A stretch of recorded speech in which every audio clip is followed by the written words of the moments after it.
Hello, my name's Adrian Goldberg and welcome to the Byline Times podcast. The Byline Times, it's what the papers don't say, what radio doesn't report and what telly doesn't tell you. This time, Alexandra Hall Hall, the undiplomatic diplomat. Alexandra was Britain's ambassador to Georgia and later lead envoy for Brexit at the British Embassy in Washington. But she quit that job in 2019 in protest at having to be the bearer of messages that she says were untrue. We'll hear Alex's account of that and why she thinks Brexit is only half the story. Democracy itself is at risk, she warns, not only in the UK, but in the Western world generally as well. Alex is also the co-host of the Disorder podcast. We'll find out more about that as well as we go through. Before any of that, though, just a quick reminder that the Byline Times podcast is funded by subscriptions to the Byline Times. That is our brilliant monthly newspaper, and it combines the best of our online offerings with content that you can't read anywhere else. So do head over to bylinetimes.com and take out a subscription to support some wonderful journalism and support this podcast as well. That's over at bylinetimes.com. And if you have already taken out a subscription, thank you very much indeed. Alex, welcome then. And let's start at the start for you, which I think in terms of most people's perceptions anyway, is 2019, your decision to quit as lead envoy in Washington. Tell us how you came to be in that position and why you decided to leave it. Thank you very much. It's really nice to be here with you, Adrian. So I was living in Washington, having finished my posting in Tbilisi, and I was taking a career break and working at a think tank called the Atlantic Council, while the British government under Theresa May was trying to work out how the UK could leave the EU. And from that position in the think tank, I was observing that the UK was doing an absolutely dreadful job of explaining why Brexit was so difficult and what it was trying to achieve. And a lot of my colleagues at the Atlantic Council and other think tanks across Washington were pretty skeptical about why on earth the UK had voted to leave the EU. But they all thought, okay, the UK is a sensible country, you're a mature democracy, I'm sure you have a plan. And what became obvious in the first 2 years after the referendum is that we didn't have a plan and that we weren't handling it very sensibly. And I had this idea that perhaps if I went back into the Foreign Office and could persuade the embassy in Washington to create a position to be a kind of full-time spokesperson on Brexit, that once I was back in government, I would get to see the papers that weren't for public consumption, and I would understand what was going on. And then I would be able to use my brilliant communication skills and very good connections with Americans. I've lived and worked here for many, many years, and I thought I would be able to explain it in a coherent way once I had a better understanding of what was going on. And I was very lucky in that the embassy in Washington had reached the same conclusion that they really needed to ramp up an effort to engage Americans who were very concerned about the apparent chaos they were witnessing between their longtime ally, the UK, and their friends to the European Union. And so they were keen to find someone, and I seemed to be the right person at the right time. And it was a kind of loyalty and patriotism. Now, of course, everyone now knows that I didn't personally, privately support Brexit, but I never let that get in the way of me actually doing the job as a professional. And it wasn't that I thought Brexit was immoral or illegal. It was a perfectly legitimate decision to take to leave the EU. What led me to the point of resignation was how Brexit was delivered, not the fact of Brexit per se. So in private, you were anti-Brexit, but you had this background in the diplomatic service, felt that you had something to offer to your country. So the fact that you were personally opposed to Brexit didn't stand in the way of offering your services. And you felt that if you were inside the machine, as it were, you would be able to better understand the motivations for Brexit and therefore be able to communicate that to our rather bewildered ally. That's exactly right.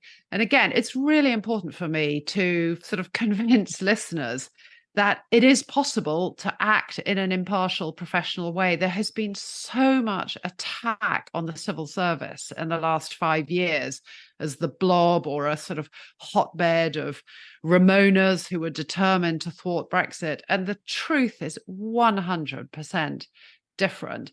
The day after the referendum result, I was still ambassador in Georgia. And the message I gave to my team in the embassy is it's our duty to help the government deliver Brexit. And it is our job to reassure the Georgians that we remain committed to our bilateral relationship with Georgia, and the UK will continue to be a European nation. And a few weeks later, I flew back to the Foreign Office where there was a conference for ambassadors from all around the world. And our permanent Undersecretary, Simon MacDonald, who has come under a lot of personal criticism since Brexit himself, was also absolutely crystal clear to everybody there. He said, it is our job to advise the government on how to deliver Brexit and help explain it and help negotiate it. And you absolutely, nobody, I'm not going to ask how people voted, but you cannot let any personal concerns get in the way of that. And of course, it was a very unprecedented situation. I mean, this was something that was going on in our own country. So him acknowledging that people might have different personal views is because this was a policy matter that was affecting all of us in our own country. As diplomats, we're usually working on things that take place in other countries. This was something that was going on in our own country. And he's been accused of making a mistake by letting staff know that he personally had voted to leave. But what he was actually trying to do is to say, look, all of us have a job to do, and it is to help the government. So yes, when we were in the US, it was my job to help explain it and help explain government policy to Americans. So as someone with a background as a professional diplomat, going back to that work again to sell the virtues and explain the virtues of Brexit to the United States, what was it that made you so disenchanted that you became this very undiplomatic diplomat? Diplomat non grata these days. There were three main areas. And the turning point for me was when Boris Johnson became Prime Minister. As long as Theresa May was Prime Minister, there seemed to be a basic adherence to the norms and conventions of political life. She continued to engage in a respectful way with European partners, cooperate with them on international issues while we were still part of the EU before we had left.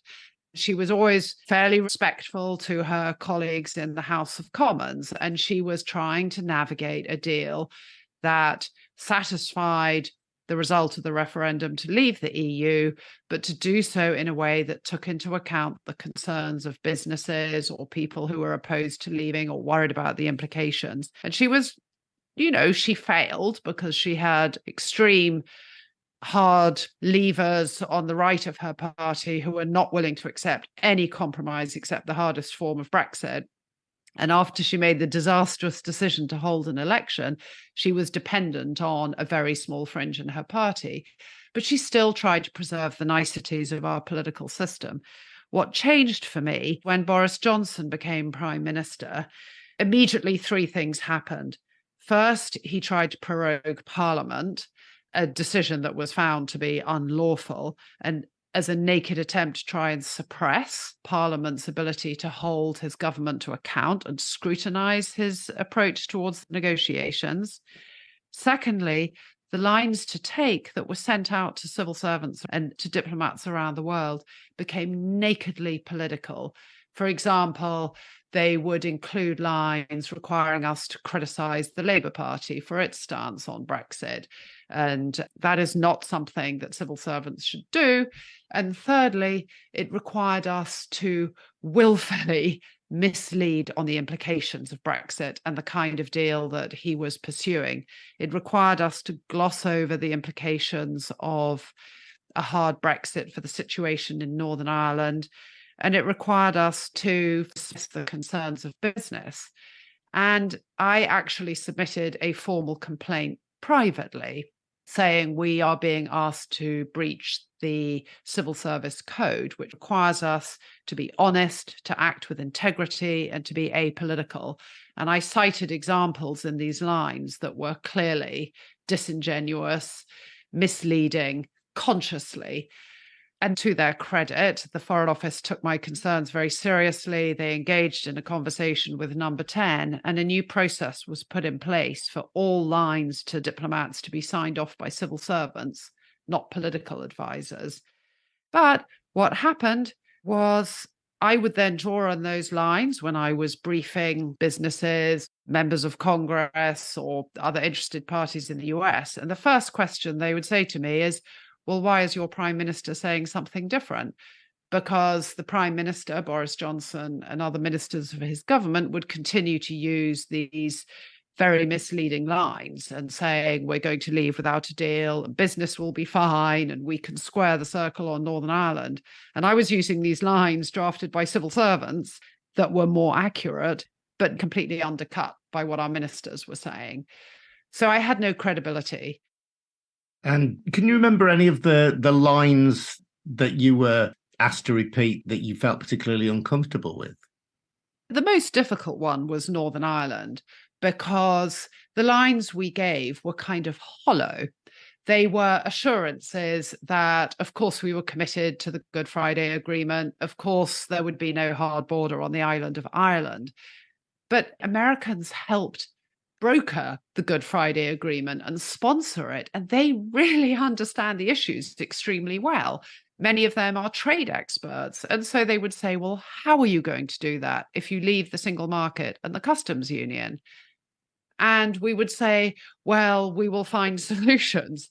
And they will but what solutions? If you say you're opposed to a border in the Irish Sea and you're opposed to a border on the island of Ireland, how are you going to leave the single market and the customs union? And we would go back to London time and again saying, we can't just keep saying as a mantra, we're committed to no hard border. You have to explain to us how you're going to deliver it. And of course, the answer was there wasn't a solution to this conundrum. And there wasn't a solution under Theresa May. And I have some sympathy with the British situation because our ability to leave the EU and make a clean break was complicated by our responsibility to uphold the Good Friday Agreement. Other countries might have been able to leave the EU without having to grapple with that. So it was genuinely difficult. And I was able to explain to Americans, it really is difficult. But we had to be able to have answers, and we didn't have them. And the other issue I found very difficult, and it really came to a head with two meetings I had with businesses. One was a firm that had just made a huge investment in the Republic of Ireland for dairy production that was dependent on milk supplies coming from Northern Ireland. And they were pressing me again and again and again. How are you going to keep that border open? This business model depended upon smooth movement of goods from mainland England, Northern Ireland, the Republic of Ireland, and the whole business model also depended on then being able to trade friction-free into the EU. And the head of this company, who had just invested millions and millions and millions, kept on pressing me saying, but how are you going to do that if you leave the single market and the customs union? And the lines to take we had, I can't remember now, chapter and verse. They were sort of bland assurances. There'll be no friction, there'll be no barriers. And that's just not true. We might have been able to negotiate, as we did, a free trade deal with zero tariffs, but of course there were going to be customs checks. That is what leaving the single market meant. And then I had another meeting with a huge pharmaceutical company with headquarters in Washington that had a huge outfit in London. And again, their business model depended on free trade between the UK and the EU and medical supplies being compliant with European standards and British standards, and a similar sort of thing. And I remember I had developed quite a confident patter. I mean, I was a sort of patriot. I was trying to explain what our government was doing. And I was talking to people who really know their stuff. And they were asking me questions and I was able to reply, but it was so obvious they weren't convinced because they're real experts. And there was this arrogance. The lines to take that we were being sent were drafted for a British domestic audience, many of whom are not familiar with or understand trade policy. They weren't lines that you could use with trade policy experts to top class businesses with headquarters and operations across the EU. So there was a kind of a patronizing tone to the lines we're being asked to deliver as well. Boris Johnson famously said there would be no border in the Irish Sea. He said, over my dead body. He's still alive. There was a de facto border in the Irish Sea. That has been moderated somewhat by the Windsor Framework negotiated by Rishi Sunak, but nevertheless, that division between Great Britain and Northern Ireland in trade terms continues. Yes, and Boris Johnson lied. It wasn't just that we were being asked to tell lies to our allies, but we were lying to our own people, and we were lying to the people in Northern Ireland who most cared about this and who are most affected. If I was the DUP, I would be livid with Boris Johnson, who swore to them there would be no barriers. He sold the deal on a lie. Was there, in amongst this, one particular moment then that led you to say, that's it, I've had enough? Well, the brinkmanship over no deal, I think, was the final last straw for me because it was playing so fast and loose with people's livelihoods.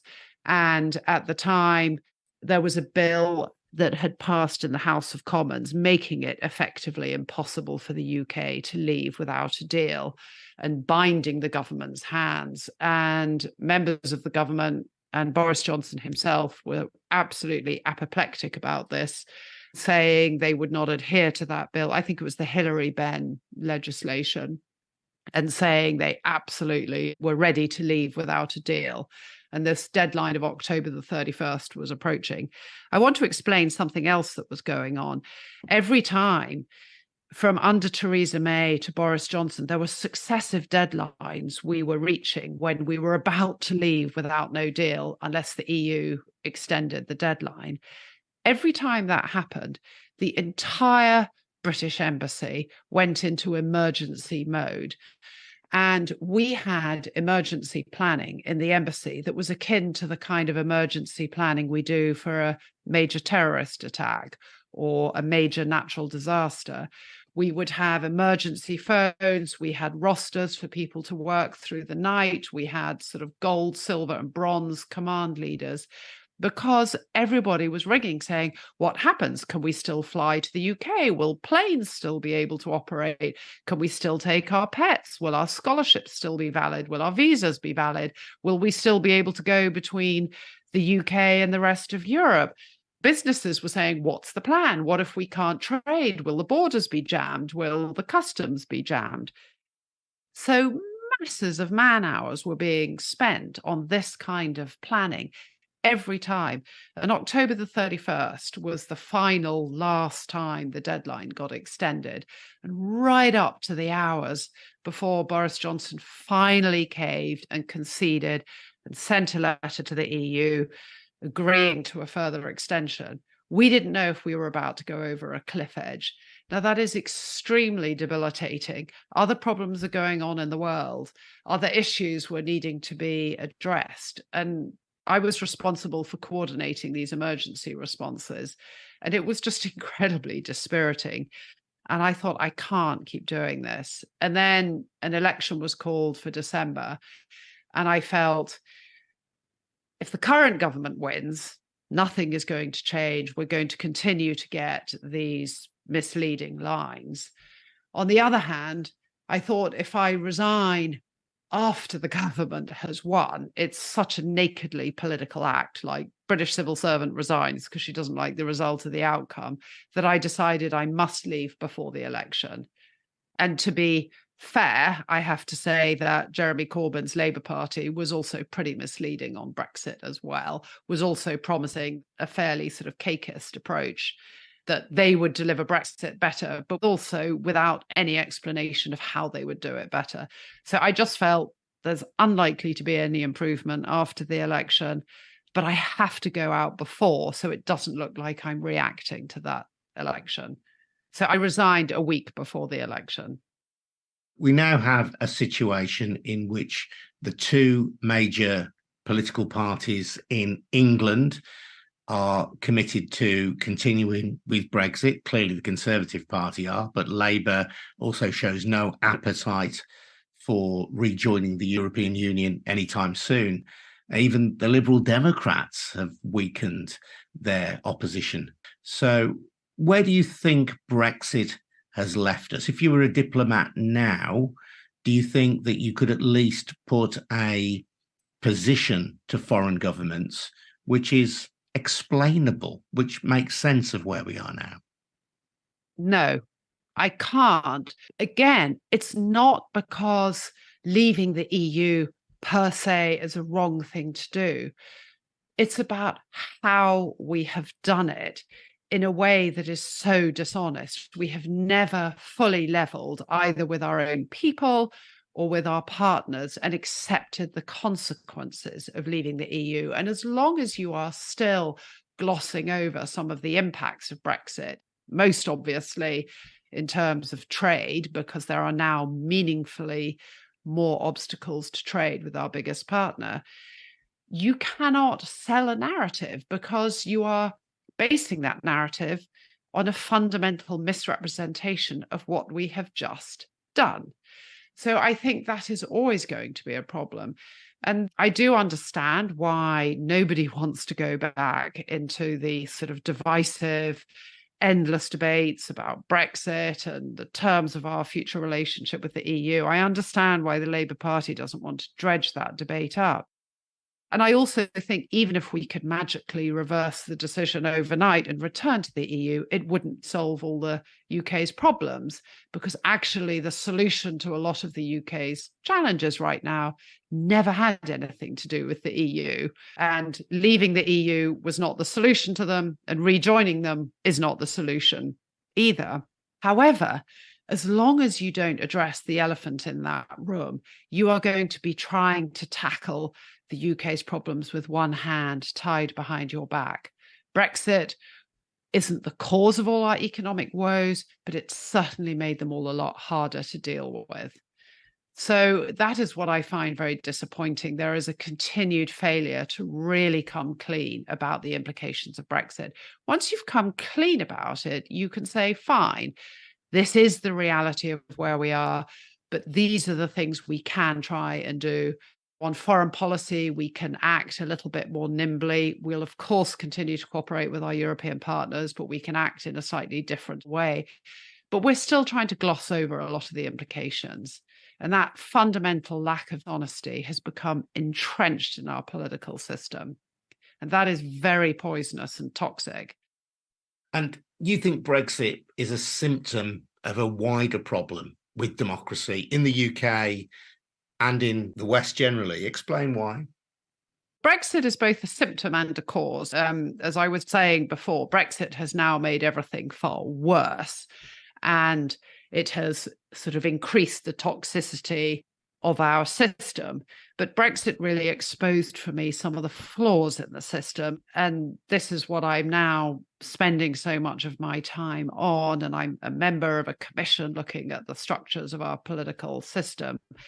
What it really exposed is that our system has relied too long on this notion of the good chap theory of government, that governments will respect certain norms and conventions, they will treat the opposition with respect, they will tell the truth to Parliament, they will sort of behave in a decent way.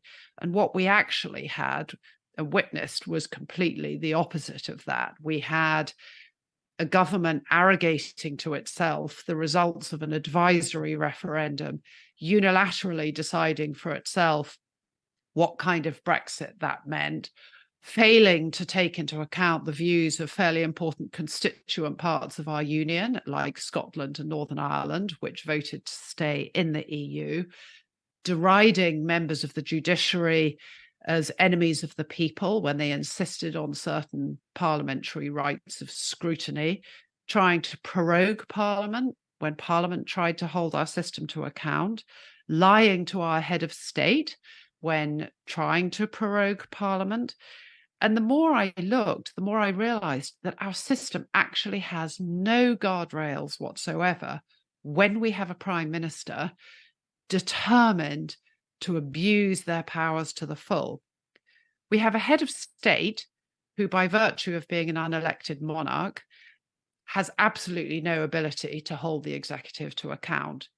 We have an unelected upper chamber, the House of Lords, which, by virtue of being unelected, cannot ultimately override the House of Commons, and indeed is a source of patronage for the government of the day. We have a ministerial code which is not binding. We have an independent advisor for ethics in government who is appointed by the Prime Minister and reports to the Prime Minister.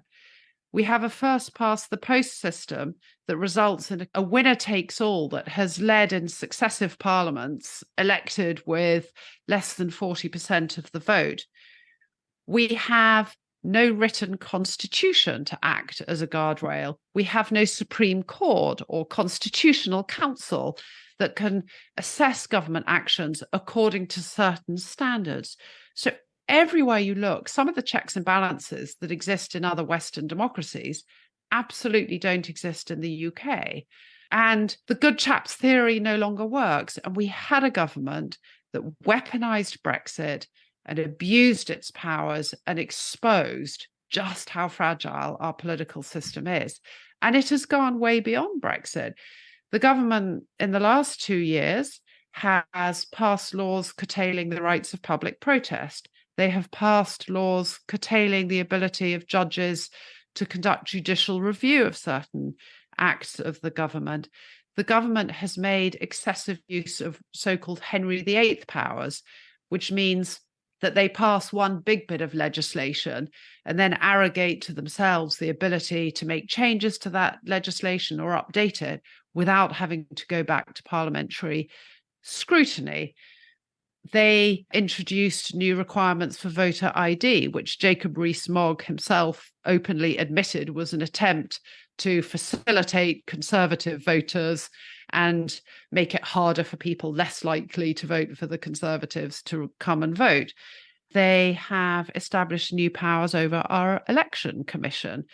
So this is a gradual chipping away at our freedoms. And because it's so small, it's sort of a gradual erosion. People don't really see what is happening. It looks like, well, this is how our parliament operates, but this is a very steady, dangerous erosion. And now they are threatening that perhaps we should leave the European Court of Human Rights. They are explaining that that is because they want to deal with the small boats crisis. But if they actually took us out of the European Court of Human Rights, then absolutely another level of protection for British citizens against our government has gone. So this is a really, really dangerous trend. And I have never been political before in my life. And now I feel we have to fight for our democracy. We cannot take it for granted. There is a populist trend fueled by social media, and it is happening in the UK. And we should not be complacent that it could not happen here. It is happening here.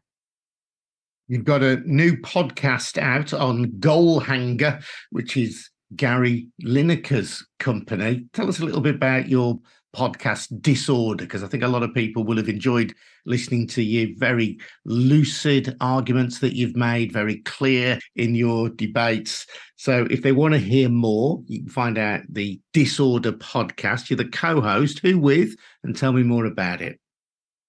Thank you so much. So this is a thoroughly cheerful, uplifting podcast. If you've enjoyed listening to me chat now, I now extend it to the global level, the threats to democracy on a global level, the waves of populism, and how it is that we seem to be in this cycle of electing precisely the wrong kind of leaders to deal with our increasingly complex, interconnected world where there are new challenges, new poles of power, China, Russia, malign actors.